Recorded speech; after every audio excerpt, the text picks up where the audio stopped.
Let us come on the lymph node. So we will study about the basics of lymph nodes.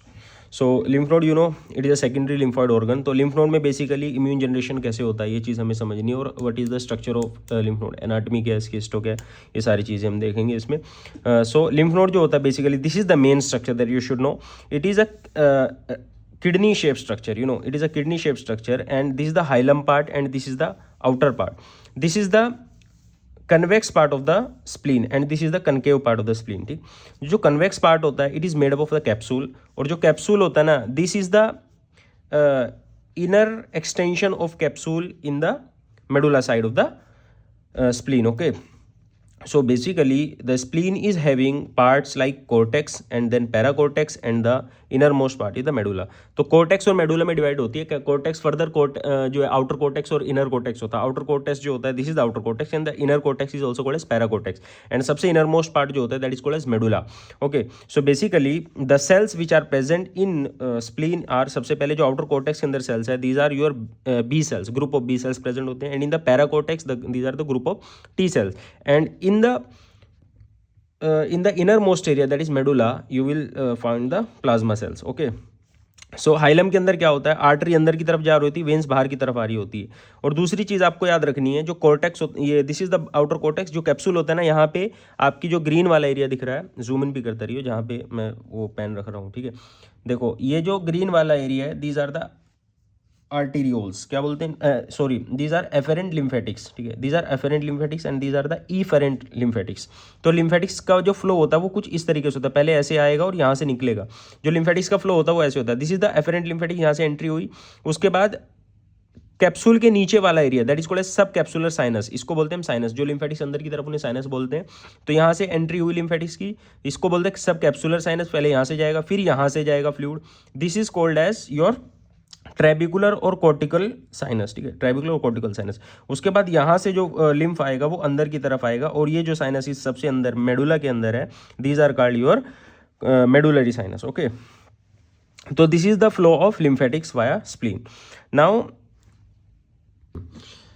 So basically ये चीज़ मैं बता रहा था. Now मैं बताना चाह रहा हूँ कि जो कॉर्टेक्स होता है इसमें कौन कौन से सेल्स होते हैं. जो कॉर्टेक्स होता है इसके अंदर जो सेल्स होते हैं, सबसे पहले इसके अंदर 3-4 टाइप के सेल्स आपको देखने को मिलेंगे. आपका इसके अंदर होता है एक cell, this is called as macrophages. कौन से सेल्स होते हैं यहाँ पे, मैक्रोफेजिस सेल्स होते हैं. दूसरे यहाँ पे आपके जो होते हैं फॉलिकुलर डेंड्राइटिक सेल्स होते हैं, और तीसरे यहाँ पे जो सेल्स होते हैं सिंपल डेंड्राइटिक सेल्स होते हैं, और चौथे जो सेल्स होते हैं रेटिकुलर सेल्स होते हैं. आपको बस फंक्शन याद रखना बेसिक. मैक्रोफेजिस का जो मेन फंक्शन होता है ना फैगोसाइटोसिस का होता है, और एंटीजन प्रेजेंटेशन भी इसका फंक्शन होता है, बट वो उतना प्रोमिनेंट नहीं, प्रीडोमिनेंट नहीं होता एक्चुअली. ठीक है, और जो आपके रेटिकुलर सेल्स होते हैं दीज आर फाइब्रोब्लास्ट, और ये क्या करते हैं fibroblast, they will secrete collagen type 3, और ये maintain the structure of the spleen. Okay, और जो फॉलिकुलर डेंड्राइटिक सेल्स होते हैं more efficient as compare to the macrophages.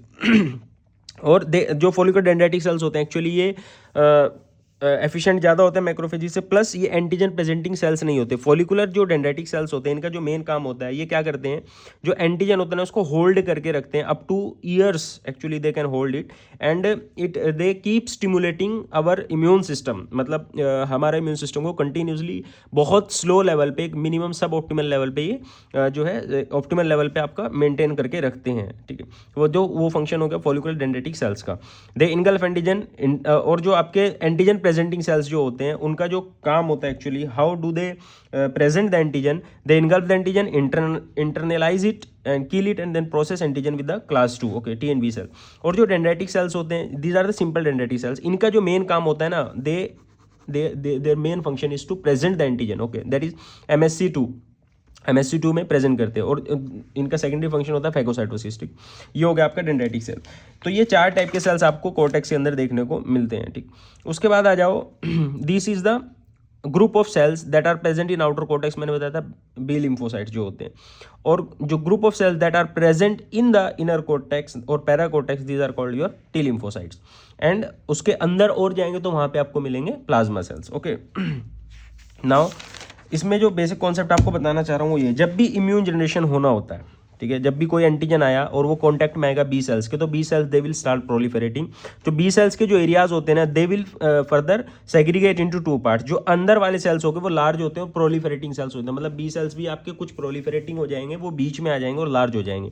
और जो बाहर वाले हैं these are small non proliferating B lymphocyte. Okay, तो अब क्या होता है बेसिकली, जो आपके लार्ज है और जो प्रोलिफरेटिंग सेल्स है, आपका सिंपल सी चीज़ है, जो प्रोलिफरेटिंग सेल्स है उनका डीएनए भी बहुत एक्टिव होगा। जब डीएनए बहुत एक्टिव होगा तो डीएनए खुला खुला होगा। जब डीएनए खुला खुला होगा उसको बोलते हैं हम आपका हेटेरोक्रोमेटिक डीएनए, ठीक है।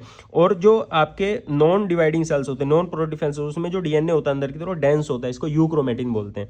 तो जो अंदर वाले सेल्स होते हैं वो हेटेरोक्रोमेटिन होता है, इसीलिए ये जो होता है सेंट्रोब्लास्ट सेंट्रोसाइट वाला एरिया हेटेरोक्रोमेटिक होता है, पेल होता है।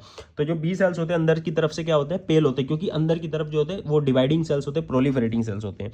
दूसरी चीज मैं अपनाना चाह रहा हूं प्लाज्मा सेल्स, जो कि आपके जो बी सेल्स हैं वो लास्ट में क्या बनाते हैं, plasma cells, which is having wheel shape nucleus आपका होता है इसमें, और ओवॉइड सेल्स होते हैं, और ये बाद में एंटीबॉडीज बना देते हैं, उसकी वजह से इम्यून जनरेशन आपका होता है, ठीक। से टी सेल जोन के बारे में बताते हैं। जो टी सेल जोन होता है लिम्फोसाइट्स का, this is the T sell zone. T sell zone के बारे में आपको थोड़ी सी बात पता होनी चाहिए। मतलब होता है क्या, देखो टी सेल जो जोन होता है इसकी क्लिनिकल रेलेवेंस ये है कि क्लिनिकली कुछ पेशेंट के अंदर जो थाइमस होती है ना वो एब्सेंट होती है। जब थाइमस एब्सेंट होगी तो टी सेल मैच्योर नहीं होंगे। जब टी सेल मैच्योर नहीं होंगे तो वो अपने पैराकोर्टेक्स वाले रीजन में आके नहीं दिखेंगे। तो इन पेशेंट की जो लिम्फ नोड होती है उसका जो पैराकोर्टेक्स वाला रीजन होता है उसमें टी सेल्स शो नहीं होते। यानी कि कोई भी डिजीज जिसमें टी सेल्स मैच्योर नहीं होंगे या टी सेल्स में कहीं भी अगर कोई दिक्कत होगी तो आपके जो लिम्फ नोड है उसमें भी आपको वो एरियाज दिखेंगे जिसमें टी सेल्स प्रॉपर डेवलप नहीं हुए होंगे इन द पैराकोर्टेक्स रीजन, ठीक। इसकी एक बीमारी का नाम है डाइजोर सिंड्रोम। तो डाइजोर सिंड्रोम में क्या होता है, there is a third and fourth pharyngeal pouch जिसमें डिफेक्ट हो जाता है, प्रॉब्लम हो जाती है। तो third and fourth pharyngeal pouch में डिफेक्ट होता है, उसकी वजह से क्या होता है, थाइमस डेवलप नहीं हो पाती, प्लस इन पेशेंट के अंदर पैराथायरॉइड ग्लैंड भी डेवलप नहीं हो पाती। तो इनमें आपको जो है कुछ सिम्टम्स मिलते हैं, जैसे कैल्शियम का लेवल कम हो जाएगा बिकॉज पैराथायरॉइड ग्लैंड वर्किंग नहीं है। दूसरी चीज इनमें थाइमस डेवलपमेंट नहीं होगी, तो उसकी वजह से जो थाइमस एब्सेंट होगी तो टी सेल्स भी इसमें नहीं होंगे। और आपको पता है जो टी सेल्स होते हैं ना, they are responsible in viral infection में टी सेल्स का नंबर बढ़ जाता है ना। तो टी सेल्स और भी मतलब 3-4 जगह काम करते हैं। सेल मेडिएटेड इम्यूनिटी प्रोवाइड करते हैं हमें। तो सेल मेडिएटेड इम्यूनिटी कब कब काम करती है, इन case of viral infection, in case of fungal infection, in case of intracellular organism, है ना। उसके एलिमिनेशन में भी ये आपका हेल्प करता है कौन, टी सेल। तो इन पेशेंट्स के अंदर ये सारे सिम्टम्स आएंगे जो टी सेल मीडिएट नॉर्मली करता है। तो यहाँ पे जो है टी सेल नहीं होगा तो वो सारे फंक्शन मीडिएट नहीं होंगे। दूसरी चीज एक चीज होती है ब्रूटन्स डिजीज। ब्रूटन्स डिजीज बी से याद रख लो, बी से ब्रूटन्स, बी से बी लिम्फोसाइट्स नहीं होंगे इसमें। और तीसरी चीज बी से बॉयज में देखने को मिलती है। इसमें क्या होता है, एंटीबॉडी फॉर्मेशन नहीं हो जाती, तो इसको ए गामा ग्लोबुलिनीमिया भी बोलते हैं। तो आपको ब्रूटन्स डिजीज में ध्यान रखना है, जो टी सेल्स का डिफेक्ट अगर होगा तो इस एरियाज में कुछ नहीं मिलेगा, अगर बी सेल का डिफेक्ट होगा तो इस एरियाज में कुछ नहीं मिलेगा। तो बी सेल का डिफेक्ट ब्रूटन डिजीज होगी तो इसमें फॉलिकल नहीं देखने को मिलेंगे, ठीक। अब इसमें अगला जो कॉन्सेप्ट है that is blood flow through the lymph node. ये एक बेसिक सा कॉन्सेप्ट आपको पता होना चाहिए, ठीक है। Blood flow through the lymph node. तो जो लिम्फ नोड्स होती हैं उनके थ्रू ब्लड फ्लो की अगर हम बात करें तो इसके लिए एक डायग्राम है, ये देखो ऐसे, इसको आप ध्यान से देख लीजिए। This is your left heart, ठीक है। लेफ्ट हार्ट और लेफ्ट वेंट्रिकल से निकली एओर्टा और ये पूरी बॉडी में हो रहा ब्लड सप्लाई, ठीक है। आपको नॉर्मली पता होता है ये आर्टरी होती है, आर्टरी फर्दर आर्टेरियोल्स बनाती है और आर्टेरियोल्स के बाद कैपिलरीज बनती है, कैपिलरीज के बाद आपके पोस्ट कैपिलरी वेन्यूल्स बनते हैं, फिर वेन्स बनती है और ऐसे पूरा सर्कुलेशन मेंटेन होता है बॉडी के अंदर। ओके, सो बेसिकली दूसरी चीज मैं बताना चाह रहा हूँ, दिस इज द स्प्लीन, नहीं sorry, this is the lymph node. अब लिम्फ नोड के अंदर क्या हो रहा है, दिस इज द आर्टरी जो लिम्फ नोड के पास जा रही है। आपकी बॉडी के अंदर अलग अलग लेवल पे लिम्फ नोड्स प्रेजेंट होते हैं। अब हर लिम्फ नोड में कोई ना कोई आर्टरी होगी, तो suppose it is an artery which is coming the lymph node, जो हम यहाँ पे बता रहे थे आपको, लिम्फ नहीं, ये आर्टरी है, ठीक है। कोई भी एक पर्टिकुलर लिम्फ नोड ले लो, उसमें ये आर्टरी की एंट्री हो रही है हाइलम के थ्रू। तो ये आर्टरी जब अंदर की तरफ यहाँ से लिम्फ नोड में जाती है तो ये फर्दर क्या बनाएगी अंदर जाके, आर्टेरियोल्स, फिर capillaries, capillary post capillary venules. तो ये बन गए आपके पोस्ट कैपिलरी वेन्यूल्स। अब यहाँ पे फंक्शन कैसे होता है, देखो ये हो गई आपकी artery entering and capillaries, post capillary venule. Post capillary venules के अंदर यहाँ पे कुछ सेल्स होते हैं, एंडोथीलियल सेल्स। क्या होते हैं यहाँ पे, एंडोथीलियल सेल्स। इनको बोलते हैं हाई एंडोथीलियल सेल्स एंड उनको बोलते हैं they are present in post capillary granules, ठीक है। इन एंडोथीलियल सेल्स के ऊपर कुछ रिसेप्टर्स होते हैं। क्या होते हैं इनके ऊपर, रिसेप्टर्स। ये दीज आर द रिसेप्टर्स जो एंडोथेलियल सेल्स के अंदर रिसेप्टर्स है। ये रिसेप्टर क्या करते हैं, बी और टी लिम्फोसाइट को पकड़ के अंदर की तरफ पुश करते हैं। यानी कि यहां से देखो ये बी एंड टी लिम्फोसाइट, देखो सर्कुलेशन में हमारे बी एंड टी लिम्फोसाइट्स हैं, ये B and T lymphocytes in the circulation, जो सर्कुलेशन में जा रहे हैं। अब एट द टाइम जब ये यहाँ पहुंचेंगे पोस्ट कैपिलरी वेन्यूल्स पे, यहाँ के एंडोथेलियल सेल्स पे रिसेप्टर उनको पकड़ बी और टी सेल्स को पकड़ के अंदर की तरफ भेजेंगे, किसमें, लिम्फ नोड के कॉर्टेक्स वाले रीजन में।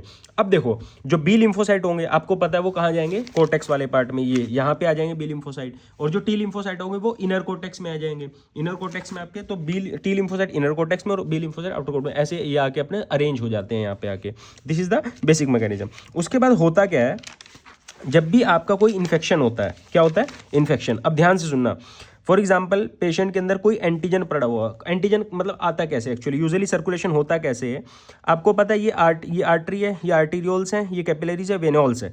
तो बेसिकली क्या होता है, there is a extra cellular fluid. क्या होता है, एक्स्ट्रा सेलुलर फ्लूइड होता है जो कि आर्टरीज से जो कुछ एक्सचेंजेस होते हैं सब्सटेंसेस का, oxygen, CO2 and other metabolic waste and all the nutrients that are coming in the ECF area, and from there maximum part of it is going in the venules and some part remains which is being carried by your capillary that part that is called as lymphatic system, that is being carried by your lymphatic system. So basically हो क्या रहा है यहाँ पे, जो बचा हुआ area, जो बचा हुआ फ्लूइड, एक्स्ट्रा सेलुलर फ्लूइड, उसको जो कैरी करता है, जिसको हम लिम्फ भी बोलते हैं बाद में, उसको कैरी करता है आपका एफेरेंट आर्टिक्यूल। तो आप इसको ऐसे याद रख लिए, यहाँ पे जो आपका एक्स्ट्रा सेलुलर फ्लूइड आया है, कुछ एंटीजन्स भी यहाँ पे प्रेजेंट हो गए। अब ये एंटीजन्स और जो एक्स्ट्रा फ्लूइड यहाँ से आ गया किसके अंदर, एफेरेंट आर्टिक्यूल के, ये वाले आ गए एफेरेंट आर्टिक्यूल में। अब देखो जैसे ही एफेरेंट आर्टिक्यूल्स के अंदर आए ये एंटीजन्स, तो यहाँ पे इनका एक्सपोजर, एंटीजन का एक्सपोजर बी और टी लिम्फोसाइट से होंगे। तो अगर वो वायरल इन्फेक्शन हो तो टी लिम्फोसाइट एक्टिवेट हो गए, या फिर अगर कोई बैक्टीरियल इन्फेक्शन है बी लिम्फोसाइट आपके क्या हो गए, एक्टिवेट हो गए। तो टी एंड बी लिम्फोसाइट आपके जब एक्टिवेट हो जाते हैं, उसकी वजह से जो एक्टिवेटेड सेल्स हैं सबसे पहले वो इम्यून रिस्पॉन्स यहीं पर जनरेट करेंगे। और कुछ सेल्स क्या होते हैं जो एक्टिवेट सेल हुए हैं आपके, फॉर एग्जाम्पल यहाँ पे B and T lymphocyte activate हो गए। अब यहाँ से सेल्स निकलेंगे सर्कुलेशन में, किस में निकलेंगे, सर्कुलेशन में। जो टी हेल्पर सेल्स हैं यहाँ से वो निकलते हैं सर्कुलेशन में।